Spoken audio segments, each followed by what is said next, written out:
ইয়াত জাষ্ট দেখা কৰে আশীৰ্বাদ লৈ এটা আহিলোঁ ইয়াত।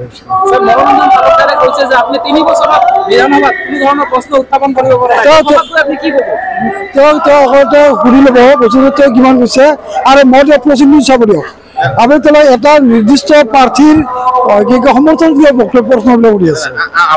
এটা নিৰ্দিষ্ট প্ৰাৰ্থীৰ প্ৰশ্ন হ'ব আপোনাকে বৰ্তমান মনোৰঞ্জন তালুকদাৰে অকল টাৰ্গেট কৰি লোৱা দেখা গৈছে। কাৰণ দেখিছে যে আমি যিখিনি সেইকাৰণে পৰহি এটা আমাৰ সংবাদ মাধ্যমত কৈছিল যে মনোৰঞ্জন চৌধুৰী অসমীয়া ভালকে নাজানে, তেওঁ সদনত ইংলিছ হিন্দী কেনেকে ক'ব?